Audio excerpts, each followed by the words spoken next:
Welcome into the DNVR Avalanche Podcast. I'm Rudo, she's Meghan, and today we're joined by special guest Kristy Flannery, who is the New Jersey Devils person that covers them for the hockey news. Kristy, first of all, thank you for joining us. How you doing today? I'm doing great. Thank you so much for having me on. Obviously, the Avs acquired Miles Wood this offseason through free agency. We'll get into that a little bit. I did want to ask you, though, New Jersey, a team on the up right now. Is it a fun team to cover? It's so much fun because my first year on the beat was, this is my second year, so it was the year prior when everything went wrong. They went through 7 goaltenders. So I feel like in my young professional career of doing this, I kind of saw both ends of the spectrum. I saw the worst of the worst, and now we're seeing this great, surprising upswing. Picked a good time to start covering the team, I guess. I have a similar trajectory. So let's start with the Avs stuff, and then we can talk a little bit more about New Jersey later. Miles Wood played a handful of years in New Jersey. Can you sell us on him, or what's the like? All right, so we'll start with the positives. I was going back in preparation for this, and I remembered hearing his dad talk on the father's trip and saying that Miles has a little reckless abandon and he's a little bit chaos. And I think that's a kind of a good way to put it. The positives are he's a hard-nosed player. He likes to have that net front presence. He has a ton of speed, and he really will add a lot of grit to that bottom six for the Avalanche. The negative that comes with that reckless abandon is that he does take, the questionable penalties every once in a while. He was taken out of some of the playoff games because of the penalties that he took. But overall, there's a lot to like about the Avalanche getting Miles Wood.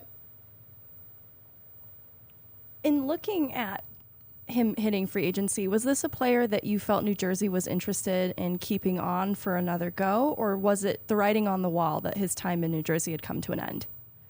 So I think you hear every general manager talk about, when it comes to free agency and adding to their roster, they always look internally first to see if they have a more affordable option. And in the case of Miles, there's Curtis Lazar, who played a few games. He was kind of coming off some injuries, so he didn't really get into his full rhythm in New Jersey. And they also have a young player by the name of Nolan Foote, who the organization's been raving about and is expected to make that jump and fight for a bottom six roster spot. So knowing that there were more affordable options and the contracts that he was handing out with Timo Meier and Jesper Bratt, I'd say the writing was on the wall that Miles became expendable. That's funny that she mentions Nolan Foote. We are very familiar with the Foote family here in Colorado. I was curious too, though, you described reckless abandon, and I was wondering in your time covering the team what he was like as a person, if there was a particularly fond memory or interview you had of Miles Wood in particular. Miles is a great guy, and what I always say to people is nobody cared about that locker room more than Miles. And I actually spoke to Damon Severson, who is no longer on the team, about Miles. And he said, he's a team-first guy. He's a solid teammate. He adds that energy. And he goes, he's kind of like a bowling ball, which I guess goes back to the whole reckless abandon. And he just kind of hits everything in sight. He's not going to be the most vocal guy in the locker room, but Damon said when he does speak up, he speaks up with a lot of passion, and he wants his message to be heard.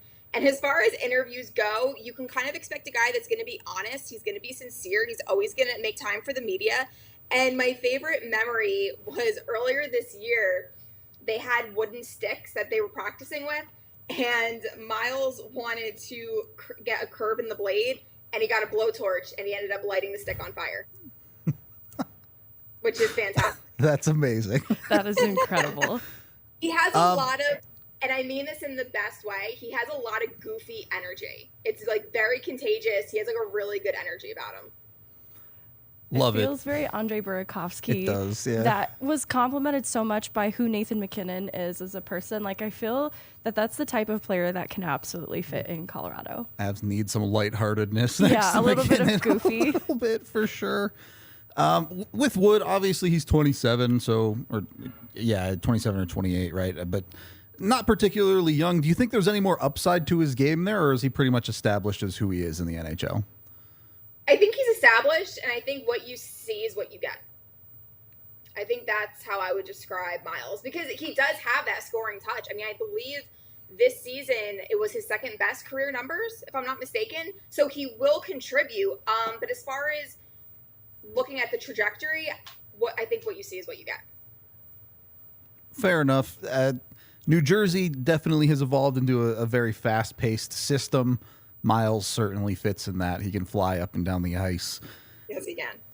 Is there any hope for him as a potential penalty killer or anything like that? The Avs are kind of in need of one on that side of the ice. You know what? Why not? I don't know why he wouldn't be. Why not? Give him the right coach and, get him to do it. Because I think even in New Jersey, what you saw this year was you saw guys that were out on the penalty kill that you didn't really see, and they ended up doing a really good job, like a Nathan Bastian, like a Jesper Boquist. Dawson Mercer was on the penalty kill. So I would say new system, new team, if that's a need for the team. Because he is a guy that's willing to, I think, sacrifice the body. And I think that's really important for a penalty killer. You see a lot of that. So why not? Sure. Give him the benefit of the doubt. Give me hope. Yeah, give me his honesty. And I was curious if you could speak to accountability as it relates to the penalties. Like, was this something he took ownership of and wanted to work through and try to make amends on and for the future? What was your impression of that? When he spoke to the media at the end of the season, and even when he went back into the lineup for the playoffs, he knew that he was taking really bad offensive zone penalties. And when you look at that first series versus the Rangers, those penalties, the Rangers capitalized on them. It wasn't even that he put his team in a bad position and then the team was able to kill it off. They weren't able to do that. And that was, taking the amount of penalties that New Jersey did was a huge reason why they were down the first two games in that series. It was their discipline. And Miles knew that. And I think he is a player that is self-aware. I think he knows that there's always things that, you can improve upon, or that, this was in the heat of the moment. But yeah, I think there is an accountability with him. And even at the beginning of the year, when the team lost their first two games, he spoke to the media and was very blunt and said, I'm tired of being on bad teams. And then, of course, that got blown out of proportion. And he went, Damon told me, he went to the guys and he said, I apologize. I apologize to management, the coaching staff. That's not what I meant. And he said, we all knew what he meant, but he's that kind of player. Like, he said it, but immediately when he realized how blown out of proportion it was, he immediately went and tried to rectify it with the staff and his teammates. I love to hear that, and it kind of brings to mind a different question, but he's a career Devil up until this point and then was interested in another long-term contract moving forward. I was curious if that is something you see in him as a player or a person, kind of a loyalty to where he's at and a commitment to the organization that he's in. Is that something you saw from him in his time with the Devils? Yeah, I think that he's definitely a guy. What was it in Miracle? You play for the logo on the front, not the name on the back. Yes. I think he is that kind of guy. Yeah. And that speaks to maybe his interest in such a long-term contract here in Colorado, because I'll be honest with you, we were really surprised by the term when we learned it would be that long. Yeah. Yeah, it was a commitment. I think New Jersey fans were really surprised. I think everyone was surprised to see that, especially when the 1 and 2 year contracts were being handed out like Oprah hands out cars. And then all of a sudden, Michael Wood in his late 20s is getting 6 years. But I think, too, when you're a fan and you don't really get the inner workings of it, you want that stability.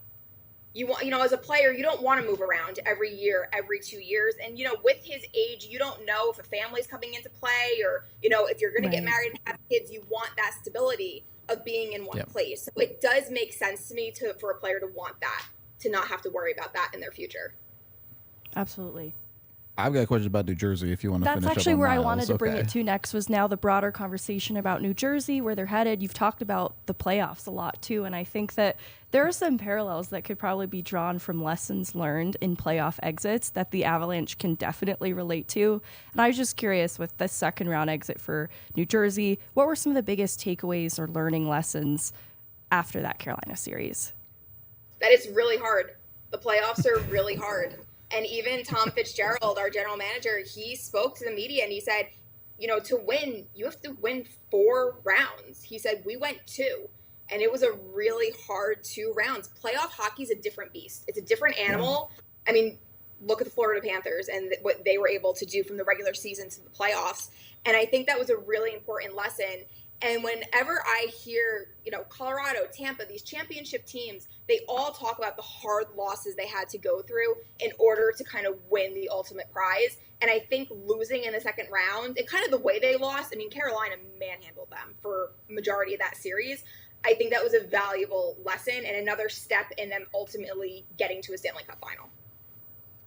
So, Are they free agency winners? Are they better this year? You talked about losing Severson in a trade. Obviously, Miles Wood comes to Colorado. Are the big pieces they got worth a squeeze? I think they are. I got to be honest. I think this is a better team. I think, looking at the forward group, bringing back Eric Halla was key. I don't think anyone realizes how important he is, not on the ice and all the things he does on the ice, but how important he is to that locker room. I think Tyler Toffoli is going to be a great addition to the top 9. I think he's going to be exactly what this team needs, especially on the power play, which was a little bit of a weakness, I think, in the last season. And as far as the defense goes, they lost Severson, and the saddest thing is that Severson's stretch passes were perfection. So I'm not sure which defenseman's going to step up and take that over.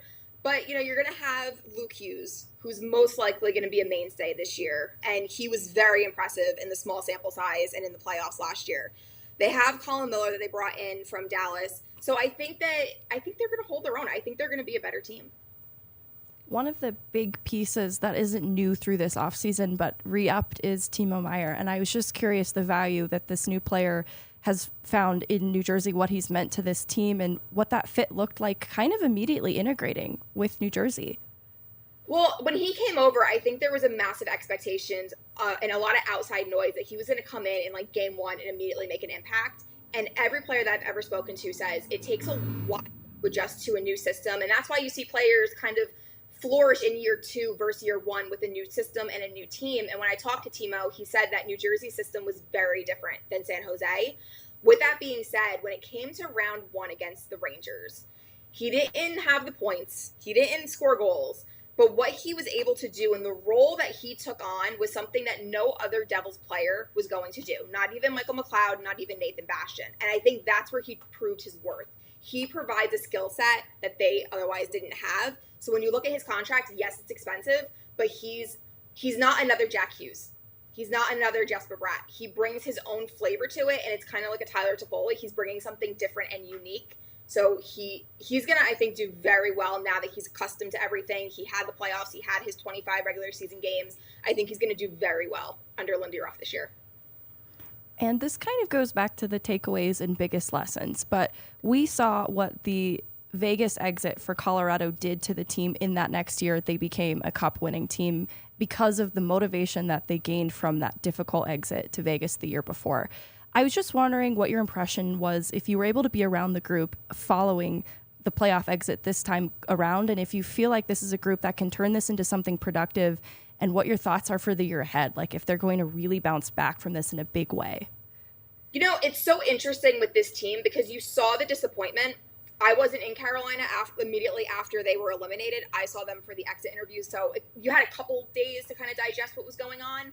But there was a sense of we proved everybody wrong. Nobody expected us to be in the playoffs, let alone make it to the second round. So there was a level of accomplishment there of what they were able to achieve. But when you talk to Nico, when you talk to Jack, you saw that they were still hungry for more. They knew that they had more left.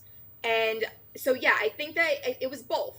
There was a level, I'm so proud of this group. I'm so proud of what we were able to accomplish. But now we know we got that taste of it. And now we're going to come back even stronger because now we know what it takes. And now we really want it.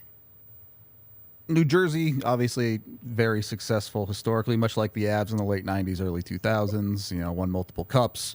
They have this core together now. You mentioned Jack Hughes, Nico Hischier, Jesper Bratt, add Timo Meier to that. Is the fan base's expectation cup or bust with this core? I wouldn't say cup or bust like this year, but I would say over the next couple of years, probably yes. I would say that in the immediate future, people are expecting this team to be in the Stanley Cup final, be in the Eastern Conference final. And there is an expectation. It's like Lindy Ruff said, nobody's going to be surprised by this team in 2023-24. They were last year, but this year it's not going to be that way. So there's going to be a higher level of compete. There's going to be a higher level of competition that they're going to have to work hard because other opponents are going to know what to expect from them now. And, I was just going to ask, are they fully committed to Lindy Ruff as coach of this core for the foreseeable future?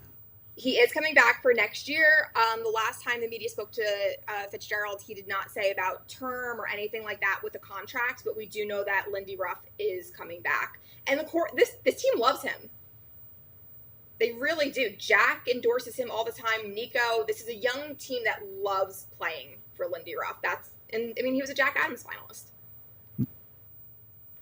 How do you feel about the current roster construction? Is there any need that you would like to see the New Jersey Devils fill before the season begins? And was there anyone in particular that you had in mind, positionally or a player specifically? I was curious too, like a New Jersey native in Ross Colton, was that someone that was ever on New Jersey's radar that you would have hoped ended up there?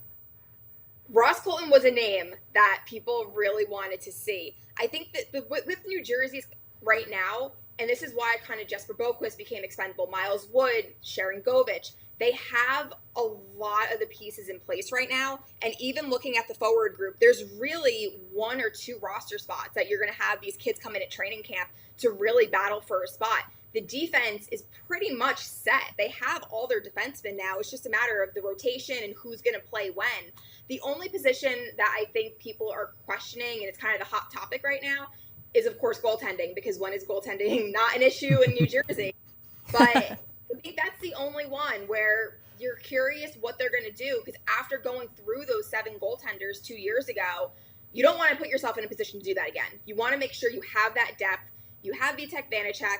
You have Akira Schmid. Some people are saying, Akira is going to start out in the American Hockey League. They don't want to rush him to the NHL, which would leave who as a backup for Akira, because Mackenzie Blackwood is now in San Jose, and Nico Dawes, who was their main netminder in the American Hockey League, had hip surgery, and he's expected to be out until November, December. So that is kind of the next question mark that nobody really knows. And, even Fitzgerald said it's something that we talk about every day, internally, and we have to see if it's worth us making a move. All right, Pavel Francouz for Jesper Bratt, if we have to do it. Oh my gosh, if we have to do it. That's actually a tough for both sides, I think, to part ways with. It's not tough for me. I do for it in Colorado, just the affection they have for Pavel Francouz. Are you in on the Connor Hellebuck sweepstakes? Would you like to see New Jersey take a big swing there? I don't. I'm going to say no, just based on his age and his term. He's a very good goaltender, and he would absolutely make this team better. I wrote about this, actually, I think a month ago.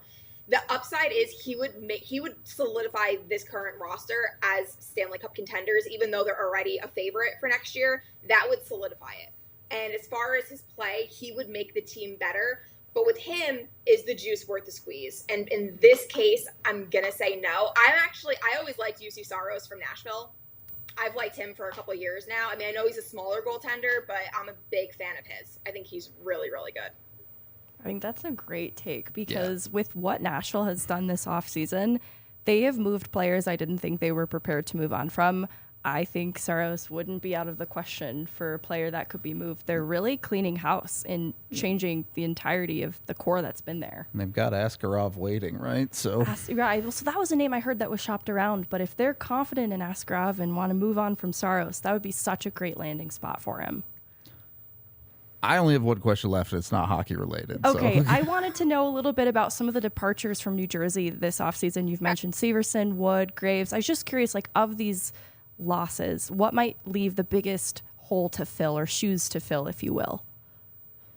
Devils fans are going to disagree with me, but I'm gonna say Damon Severson. He got a lot of slack. He was kind of the whipping boy in the Devils fan base, but I think that now that he's gone, you're gonna realize all the little details that he did right, because he was a player where he made those beautiful stretch passes. He was more than not a very solid defenseman, but like any other player, you have those moments, you make those boneheaded mistakes, and for some reason with him specifically, it was intensified. He could have 25 games where he was just consistent and under the radar, and then there was one bad pass or one blind pass that led to a goal against, and everyone hated him and wanted him traded. I think that now that he's gone, people are going to realize everything that he did in a positive way for this team. You have Ryan Graves, you have the block shots and things like that, but you have Kevin Ball. You don't know what he's going to do. He has the same size. Brendan Smith, whenever he plays, he has, he blocks shots. So yeah, I'm going to say Damon. It feels like Sam Girard. Yeah. For Colorado. He's a scapegoat for a lot of mistakes that get made, but I think that would be a tough one to see go. Definitely would hurt. Okay, I guess 2 more things for me. One, We ask everyone who comes on the show for their bad food take, which is generally a food that's weird they like. For example, I like mayonnaise on burritos, which is way out there, I know. Someone came on the show, they like mustard on pizza. I feel like Alex Newhook, wasn't it just ketchup? Like, I just like ketchup. He's like, I put ketchup on anything. So any weird food you like, yeah. See, I would be the opposite. It would be food that I don't like that everyone else loves. Fair enough. Weird things I do. I actually love ranch. I'll dip like plain Ruffles potato chips. I'll dip it in ranch. I don't know if that's weird or not. I know some people think it's really weird. I'll count it. Okay, thank you. And then this is the more that I get hate for. I don't like bacon, and I'm from New Jersey, and I don't eat pizza, and I don't eat bagels. No pizza or bagels. That is surprising. Wow. We have a couple of people from New Jersey that work here too, and I don't know if they'd go approve. I don't like bacon. I order BLTs, and then I'll say no bacon. So I just have lettuce, avocado, and tomato with mayo on bread, basically, because I don't like bacon. All right. I know. I think that definitely counts. No, that counts. And then lastly, if you want to tell everyone in our chat where they can find you and all your stuff. Oh, okay, great. So I am the site editor for the Devils site for the hockey news. So that is all me. Everything. There's usually an article, 2, maybe 3 up a day, depending on what's going on with the team. You can follow me on Twitter at @instilettos_NHL. And I also am on Instagram, and I'm trying to get onto TikTok, but honestly, I'm a little too old for that app. I would love to see the TikToks. I think I endorse this, and I think you should try. I try so hard, but at the same time, I feel so stupid at the same time. Like, I don't know how people walk on the street and just talk into their phone. Like, I'm so self-conscious about it, but it's difficult. My whole thing is anything with social media, I try to keep life as real as possible. Like, I try to just keep it really authentic because, like, you guys know, like, everyone's like, oh yeah, it's so glamorous. I'm like, I'm sitting in a hallway next to a pile of dirt trying to get an article in on a deadline. Like, guys, it's not like we've all been there. We're up till 2 a.m. The whole thing. So I just try to keep it realistic. And, you know, when I was in school for journalism, there wasn't really that authentic real life view into what the job is. You just see kind of the glamorized side of it. So I like, if I'm going to have a platform, which sounds so stupid to say, I just want to be real with young people that want to get into this field, that it's great. This is your passion, but this is also the other side of it too. This is what you're doing, and this is what you're dealing with in order to do something that you love every single day. That's amazing. Well, Kristy, thank you so much for coming on. We'd love to have you on again another time, because I have so many questions about how you got into hockey and what makes you so passionate about it. Unconventional path, girlfriend. Very unconventional path. Mine too. I feel like we could probably relate. So we'll have to definitely chat some more. But I really appreciate you coming on today. You've been an amazing guest. Oh, well, thank you guys so much. I want to come and hang out with you guys in person. Perfect. Hey, if you're ever in town, hit us up. The DNVR come to Colorado. Bar. Oh, guys, like, grab me a chair. Just like squeeze me in somewhere. Yeah, there's more chairs. I promise. All right, you take care, Kristy. Thanks. I hope that was okay. Sometimes I just ramble. It was great. Thank you again. Follow her at @instilettos_NHL on Twitter. Appreciate you. Thanks, guys. Okay, that was Kristy Flannery talking a lot of Miles Wood. Before we get into a little bit more of that, we are brought to you by Bacchus and Schenker. Look, if you've ever seen drivers in New Jersey, I'm sorry, Kristy, but you know what? Whoa. They might run me over, okay? That's all I'm saying. They don't mess around in New Jersey. Use your blinker. That's not right. That's not right. You tried. The effort was there, okay? You could call 222-2222 today, or go to coloradolaw.net if you've been in a car accident, even if it's a rideshare situation, if you've been hit on a scooter or a bike, even if you got injured at work. Bacchus and Schenker will work for you. When you call them, you can get a free consultation. If they think you have a case, they'll take your case on for completely free, and you don't pay anything unless you win your case, which you will if Bacchus and Schenker takes it on, because they're very, very good at what they do. They've won over $1 billion for their clients in the last 25 years. So check them out with the 2 number, or go to coloradolaw.net today. and get what you deserve thanks to Bacchus and Schenker. And we're also brought to you by FOCO. You can go to FOCO.com today to get all your licensed sports apparel merchandise. Of course, you can also get bobbleheads, things like that. And use code DNVR to get 10% off your order. Obviously, all the Nuggets championship stuff is the hot ticket right now, but who knows? Maybe there'll be a Miles Wood bobblehead on there someday soon. Lighting a stick on fire. Yeah, perfect. Sold. He's got a blowtorch and a wooden stick. FOCO, hire us. We got you. All right. We got bobblehead ideas out here. Again, FOCO.com. All Colorado teams, all teams across the country, to be honest with you, they've got merch for. So go check them out. Go get their merch. Go get their bobbleheads. We've got them all over the set. You guys probably can see. Second period of the DNVR Avalanche podcast here. Look, I figured it was a great time to talk about Miles Wood because if you don't know, in England right now, there's a festival called the Goodwood Festival of Speed. So it just fits Miles Wood perfectly. A lot of interesting info there. I think we kind of already knew Miles Wood was a guy who was going to go on the ice and fly around, but as so often seems the case, the Avs targeting good locker room people. Yeah.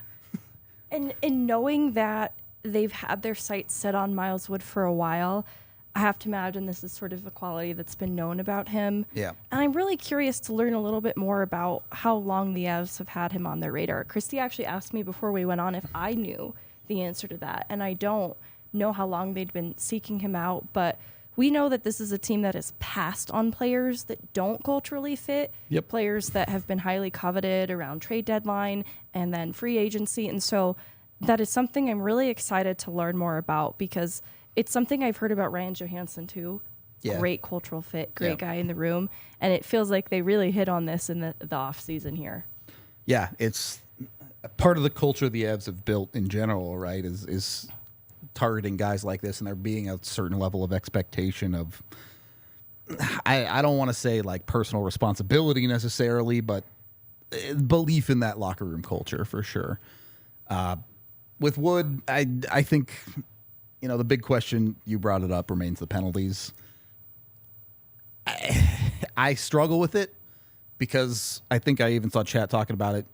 Sounds like everything else Miles Wood does, Jared Bednar is going to love, but and it's the kind of thing that, like, it's no small thing in Bednar's eyes, too. This is one of the greater offenses that will get you into limited some ice trouble, time. for sure. Yep. And I'm so curious about that because we saw even with Andrew Cogliano, who I don't think was even the worst offender that we've ever seen, but it took some was bad ones, a part of his storyline in this last season. And he's brought back on, I think, because they're willing to see past some of this, because I don't think it's an ordinary quality in his game.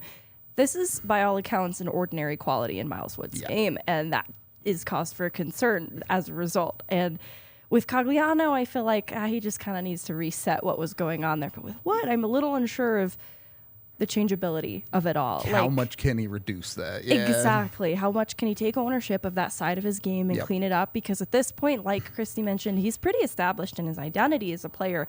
It is hard to rewire that part of things when I imagine the part of his game that we're going to love is the gritty edginess. Yeah. But that's also the part that's pushing the envelope and likely taking these penalties. And so reining that in is going to be a really difficult task, but probably a necessary one if he wants to see any time on special teams, if he wants to see, the line that he's even utilized on consistently, that third line.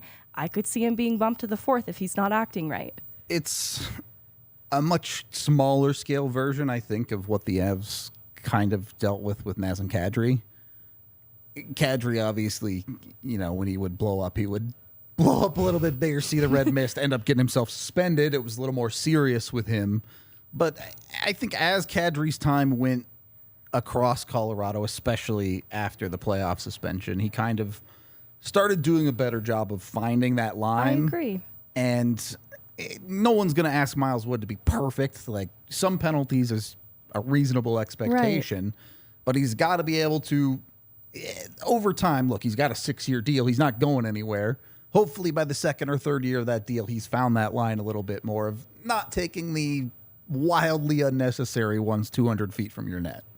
And that's what's interesting, too, is because of the context of when he took penalties in this last playoff run being inopportune moments that changed the course There of were some bad the ones, game. for sure. And that is something that if he can figure that out in the regular season when the stakes are a little lower, I'm willing to accept the mistakes being made. But there needs to be a real commitment and understanding, looking ahead, that in the playoffs, those games come down to, like, it's a margin of error that is paper thin. Yep. And that will it can cost this team. I think it did in ways for Avs in the Seattle series. Not like that wasn't the number one storyline, but it was a part of it.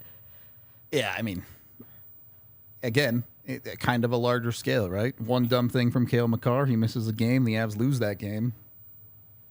Is that the difference in the series? Maybe. Their terrible power play didn't help either, but... Anyway, with Wood, I do think it is somewhat important for a guy who projects on the Avs third line to find other ways to be in the lineup than at 5-on-5. That's why I asked about the potential penalty kill. Maybe there's a world where he is a guy that you send to be a bowling ball on the power play, somewhere on special teams.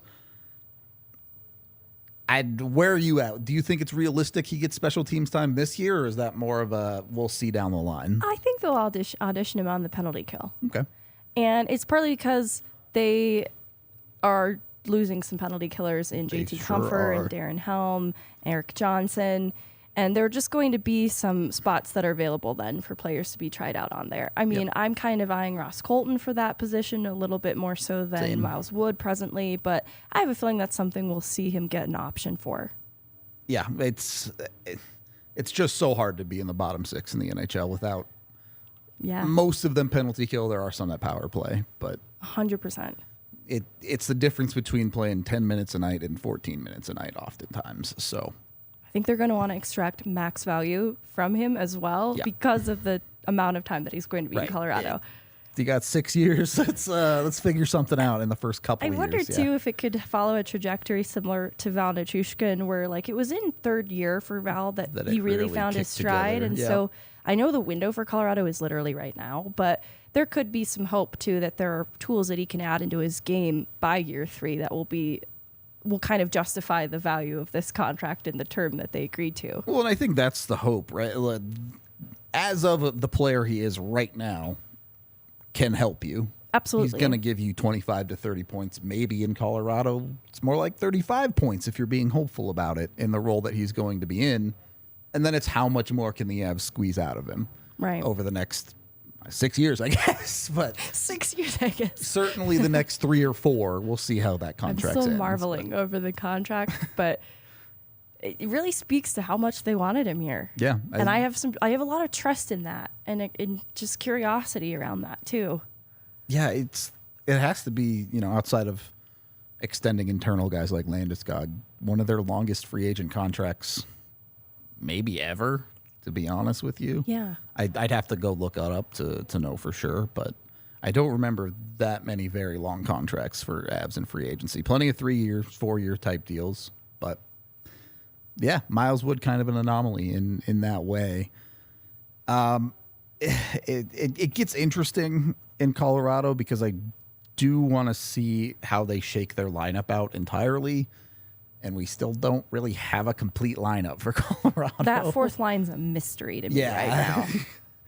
Let alone a spot where it's like, okay, they have a spot open. They could still sign another free agent if they're looking to do that. Or they could say, hey, we're going into training camp and this spot's up for grabs. We don't know exactly how Colorado's going to play this out. Obviously, we've talked a lot about Olofsson and Myers as two potential guys fighting for those spots, but someone like a Foudy could have an outside chance at it. Who knows what else happens? Maybe they end up claiming someone on waivers down the line. There's just so many options left open for Colorado. It's hard for me to really shake out that bottom 6. It is for me, too, because they do need to find one more person for that third line, potentially, if we are to put LOC on that fourth line, which I think is appropriate, but I would like to see how that fourth line actually looks at the end of the day as well. For sure. Because, Cogliano will be back, so I'm penciling him in there as well. Yep. And that leaves maybe a little bit of competition then for someone like an Olsen. So I'm like, okay, I'm starting to see the bigger picture, but that does leave a question mark then on the third line. And I do see that there's opportunity for them to find somebody there too. There's still a little bit left in cap space for them to do it. And like they did with Evan Rodriguez, I could see them waiting a little bit closer to see who's still available and excited to come to the destination that is in a window to compete for a Stanley Cup right now. That's pretty enticing for free agents that might still be made available closer to the start of camp. Yeah, it is. Kovalenko. Look, I'm on the Kovalenko hype train, believe me, but you can't just leave that spot open until March. No, exactly. Like, that's a springtime Yeah. acquisition. That would be so great. Huge boost, probably. But you need to solve that in the immediate as well. So, well, and, you know, there's definitely the possibility that he doesn't come over at all. Let's not kid ourselves about that. So, as hype as I am on Kovalenko, on October 10th or whenever the season starts, Kovalenko's not going to be the guy. So, we'll see on that. On that note, we are brought to you by Illegal Pete's. You can get yourself some amazing burritos at 11 different locations here in Colorado. They have the longest happy hour around from 3 to 8 p.m. where you can go in, you can get yourself delicious. I mean, margaritas are good. I don't. You're more of a margarita person than me. Whoa. Yeah, they're delightful. Okay, that's what I thought, but I don't know. I've just never been a huge margarita guy. I'm more about the beer, which is why their new deal, where you can get a $22 bucket of beers, is the way to go. So, at least if you're me, you can get 5 high. They're seltzers. Sorry. All right. I like seltzers. High Noons, get a bucket of them for just $22. It's the way to go. I didn't think I would like seltzers years ago, and then I started drinking them, and I'm like, oh, I love these. I didn't know you loved seltzers. Yeah, they're amazing. I could drink them all day, which is probably a problem. It's a slippery slope. Yeah. Either way, you can get your High Noons at Illegal Pete's during happy hour. You can follow them at Illegal Pete's on Instagram to stay updated for all of their big events and deals happening this summer. Again, 11 different locations here in Colorado. Check them out today. And last but certainly not least, brought to you by the fantastic folks over at Shady Rays. Don't have the sunglasses to put on today like yesterday. Oh, I actually Oh, you do? Let's Give me go. just 1 second. We've got the Shady Rays in the house. You can get yours at shadyrays.com, and when you use the code DNVR, you get 50% off when you order 2 pairs of sunglasses or more. So get it in on it, get your glasses, tons of different designs and styles. The best part is their replacement policy. First 30 days, you break them, you lose them, or you just don't like them. I might need to use the replace. There you go. I'm Yeah, just you kidding. lost them. She lost them. She's got to call them up, get it replaced. Do it at shadyrays.com. If you're local, they do have a brick and mortar in the Park Meadows Mall, as Megan's got the style. What, the High Lines? Is that what those are called? I want to say. I need to look it up. Yeah, their names are way too cool for me too. It was a cool name. Yeah, I'm just like the sunglasses. Yeah, those ones. They look cool. That's why I got them. Check them out again, shadyrays.com. Third period of the DNVR Avalanche podcast. Megan, are you believers in New Jersey? I think I saw chat talking about it a lot. It does feel a lot like a team that's like the 2019-ish Avalanche. It does, and it part of it is the piece in goaltending that I'm a little unsure of, but there's so many pieces in the core and who they've brought on in a big asset like Timo Meier that I'm like, they're right there. Yep. And I do feel the goaltending, though, leaves enough of a question mark for me to think that they're in their window. But like she said, it's not cup or bust for this year, but I think they're close to it. They're nipping at the heels of it. It's hey, they say that last hub's the hardest one to get over, so I think the Avs know that all too well. Yeah, directly they can tell you about it, which is I guess there's a couple of ways I want to go to this. First, heading into this year, I talked about this with Jesse a couple days ago. Is the East still the powerhouse that we all thought it was for much of this last season, or is the mirage kind of fading?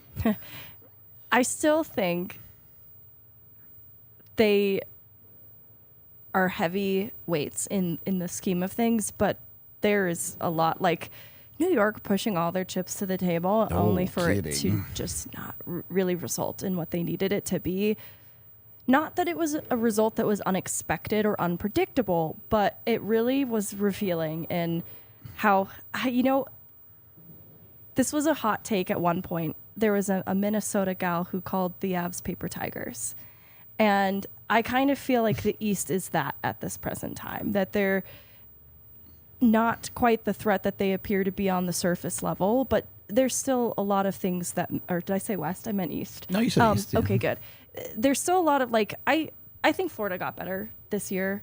And I think that Boston's still going to be a problem, but maybe not to the same extent as they were last year. There was just something about that doesn't feel quite sustainable or repeatable.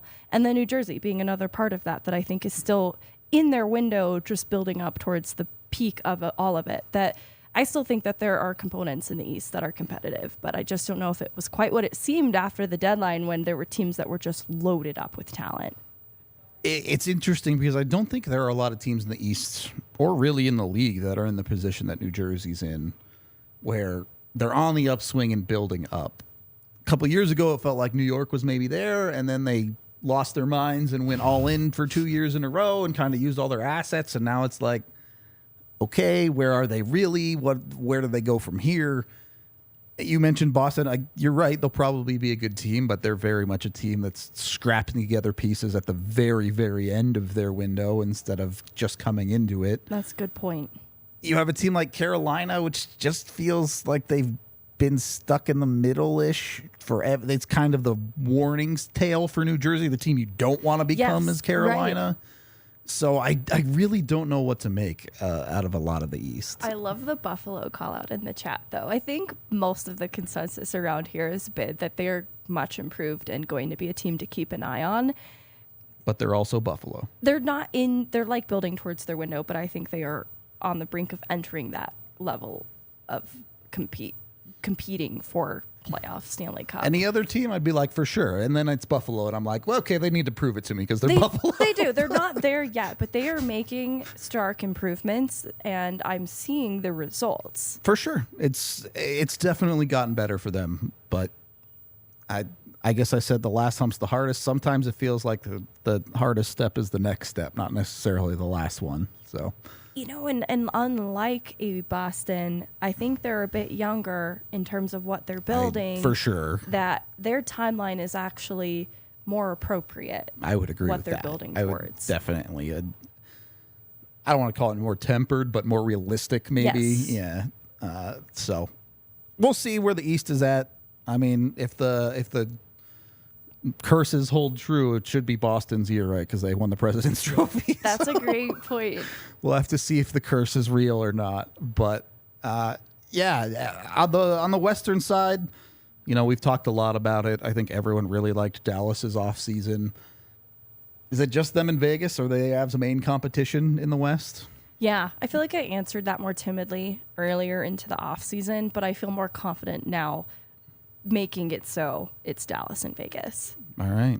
Make it easy. Just set up Anaheim's going to sneak up from underneath. I'm just kidding. That'd be fun. That'd be fun, though.